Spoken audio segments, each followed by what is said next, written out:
শব্দ দূষণ রোধে ইসলামী বিশ্ববিদ্যালয়ের ভেতরে অনুমতি ছাড়া সাউন্ড বক্স ও মাইক ব্যবহারে নিষেধাজ্ঞা দিয়েছে বিশ্ববিদ্যালয় প্রশাসন। তবে প্রয়োজনে প্রক্টরের লিখিত অনুমতি নিয়ে এগুলো ব্যবহার করা যাবে। রোববার বিশ্ববিদ্যালয় প্রক্টরের সই করা এক বিজ্ঞপ্তিতে এ তথ্য জানানো হয়। এতে বলা হয়, বিশ্ববিদ্যালয়ের ভেতরে শব্দ দূষণ রোধে যে কোনো ধরনের সাউন্ড অথবা মাইক ব্যবহার না করার জন্য অনুরোধ করা হলো। অতি প্রয়োজনে সাউন্ড অথবা মাইক ব্যবহার করতে হলে প্রক্টরের লিখিত অনুমতি নিতে হবে। এদিকে শব্দ দূষণ রোধে বিশ্ববিদ্যালয় প্রশাসনের এমন উদ্যোগকে স্বাগত জানিয়েছেন শিক্ষার্থীরা।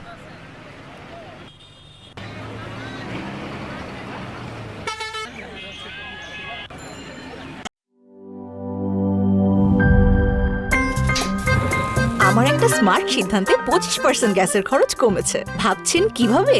সাধারণ গ্যাস স্টোভ বদলে আমি এনেছি আরএফএল গ্যাস স্টোভ। এর সাইন্টিফিক নজল ও ব্রাস বার্নার ক্যাপ সমানভাবে তাপ ছড়িয়ে রান্না করে দ্রুত। তাই গ্যাসও বাঁচায় 25%, টাকাও বাঁচে 25%। আরএফএল গ্যাস স্টোভ নিরাপদ ও গ্যাস সাশ্রয়ী।